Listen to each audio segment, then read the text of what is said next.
अस्सलाम वालेकुम मेरे बाबा, मेरे मौला ख्वाजा गरीब नवाज़ बाबा। मैं मस्ती सैलानी बाबा के पास आई हूँ। देखिए यहाँ पूजे में बैठ गई हूँ रात को और बहुत अच्छे से पूजा की। यहाँ पे मैं 3 दिन हूँ और 3 दिन मैंने सोचा है कि 3 दिन की रात में मिस नहीं करूँगी। तीनों रातों आके मैं इस तरह से पूजा करूँगी। अमावस्या चालू है, पहले तो आज अमावस्या की पूजा होगी। यहाँ बहुत तेज़ हवा चल रही है, इसके लिए मैं दिए का वो नहीं कर पा रही हूँ, लेकिन देख रहे बाग जाली का भी यहाँ पे है अच्छे से, और इनके बीच में बैठ के मैं करूँगी। मैं बस इतना बोलूँगी, जिस तरह से लास्ट टाइम आपने गलत लोगों के इरादे को नाकाम किया था, उस तरह से इस बार भी कीजिएगा। और जिसने लास्ट टाइम हमारे काम को बिगाड़ने की कोशिश की, बिगाड़ने की पूरी कोशिश की थी, उनको सज़ा ज़रूर दीजिएगा। और जिस तरह की राजनीति चल रही है मेरे राहुल गांधी जी को तो ज़रूर लाइएगा। मुझे पता है सब अपनी कोशिश करेंगे, मैं अपनी कोशिश कर रही हूँ और मुझे मेरे बाबा पे पूरा विश्वास है। आप चाहो तो क्या नहीं कर सकते, आप तो किसी को ज़मीन से मिट्टी से उठा के आसमान में लगा सकते हो, ऐसी बात है। बाकी देखिए, मुझे बहुत सारे लोगों ने बधाई दी और बहुत सारे लोग मुझे सवाल कर रहे हैं क्या आपने उतना जिन लोगों के लिए काम किया, क्या वो लोग आपको मिलने आएंगे। देखिए, किसी से मिलने या किसी से कुछ फ़ायदा लेने के लालच में मैंने ये काम नहीं किया है। मैंने अपने आप को साबित करने के लिए काम किया है और वो करूँगी मैं। ये देखिए यहाँ पे दिख रहा है आपको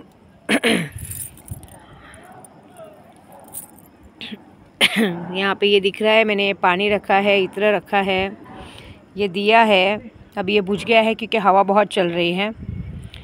यहाँ पे है ये गुलगुले का प्रसाद है और यहाँ पे जो है सब चालू है पूजा।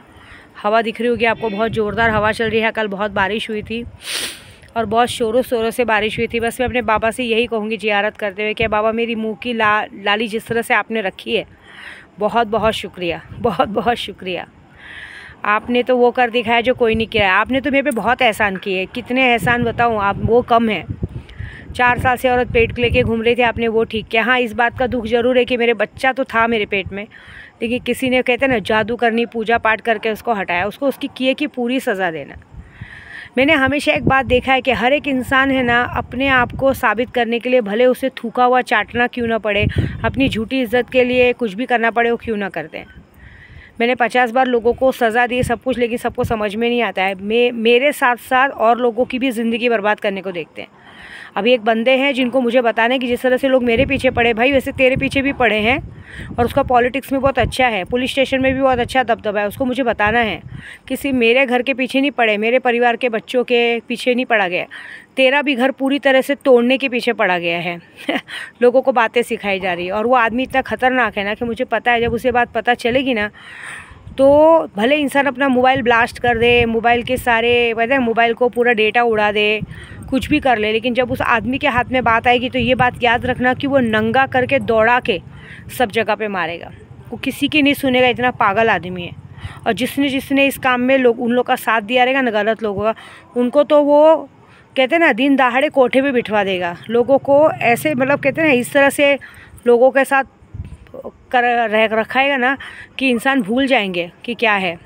ऐसी बात है, क्योंकि मेरे तक आया तो मैंने माफ़ कर दिया, लेकिन अब तो मेरे परिवार तक आने की बात हो रही है और मेरे साथ साथ लोगों को टारगेट किया जा रहा है। तो मुझे उस तक भी ये बात पहुंचानी कि भाई मेरा तो मेरा, अब तेरे पीछे लोग पड़े हैं, ऐसी बात है।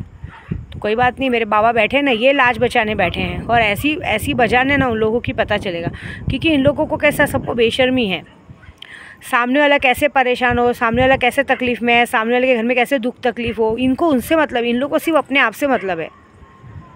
क्या करते हैं मालूम है, ये लोग है ना, सब लोग एक अलग तरीके का, मतलब एक गुट बना के, एक, मतलब कहते हैं ना, एक ग्रुप बना के गेम खेलते हैं। ग्रुप से मतलब है, ग्रुप में दोस्तियाँ, ग्रुप में लोगों के साथ मीठा बनना। ये औरतों के लिए कह रही हूँ, मैं आदमी लोग के लिए नहीं कह रही हूँ, औरतों के लिए कह रही हूँ कि ये जो आज की तारीख में कहते हैं ना, पूरा एक महिला मंडल जैसा टीम बना के सहेली खेलना, फुगड़ी खेलना, लोगों की ज़िंदगी में कैसे दखल देना, कैसे लोगों के घर में आग लगे वो करना, वो सारा काम करते हैं। तो उसकी सज़ा तो मैं दूंगी। कल अमावस्या, आज रात की पूजा होगी। मेरे उद्धव बाला साहब ठाकरे बहुत बड़े बहुमत से, मतलब कहते हैं ना, पूरे महाराष्ट्र में आए हैं और सबके मुंह पे कालिक पोती है। उस खुशी में कल यहाँ पे मैं अपने हाथ से, शादी भी बहुत अच्छे ढंग से हो गई थी, तो मैंने काली माता का, ऊपर जो माता जी का मंदिर है बाग जाली पे, काली माता के मंदिर में हलवा पूरी बांटूंगी, हलवा मैं खुद यहाँ बनाऊंगी और कल यहाँ पे मस्त 21,000 की चादर चढ़ेगी, खास करके मेरे उद्धव बाला साहब ठाकरे के नाम से, और लोगों में खाना बांटा जाएगा। और दूसरी बात, अगले अमावस्या को 11 बकरों की बलि देके लोगों को बहुत बड़ा भंडारा करेंगे। मैंने तो जो 40 लोगों के लिए जो सामान लाई थी ना, कुकर, चूल्हा, जो अभी बचा है, 50 लोगों के लिए आई थी, 10 लोगों की शादी थी, 40 लोगों का बचा है ना। मैंने सोचा है अगर भगवान ने मेरी सुन ली, आज मेरी मेहनत कामयाब हो गई पूरी रात की, और भगवान ने अगर मेरी सुन ली, मेरे बाबा जी तो मेरी सुनते ही हैं, अगर मेरे कांग्रेस की मतलब कहते हैं ना, अगर ये खबर आ गई कि राहुल गांधी जी, माननीय राहुल गांधी जी प्रधानमंत्री बन गए, मैं कसम से बोल रही हूँ, जो 40 लोगों का सामान रखा है ना, 40 पीस, तो आप समझ जाओ 6-7 सामान है, 40 चटाई है, कुकर है, चूल्हा है, ये सारे मैं पूरे सैलानी में गरीबों में बांट कर जाऊंगी। इतना मेरा मान होगा, क्योंकि मेरी सबसे बड़ी जीत क्या है मालूम है? जब मैंने कहा था राजस्थान में नवंबर में कि यूपी की 80% सीट तो मैं हटाऊंगी, महाराष्ट्र की भी हटाऊंगी, राजस्थान की भी हटाऊंगी, सब जगह की हट गई। इसलिए कभी भी ना किसी औरत को टीच मत करो, क्योंकि औरत अगर आपको बना सकती है ना, बिगाड़ने में ज़रा भी नहीं करेगी। और ख़ास करके अघोरी, और मैं तो विंध्याचल की पंडित हूँ, मेरे तो नाद में लग के तुम लोग ने बहुत बड़ी गलती की। अब जो तुम्हारे साथ होगा वो तो बड़ा असोचनीय होगा। और ये जो लोगों के घर में झगड़ा आग लगाने की कोशिश करते हैं, ये बात तो पक्की है कि अब मैं जिसके सामने बात रखूँगी, अब तुम लोग उसको जवाब देना कि तुम लोग ने हरकत क्यों की है।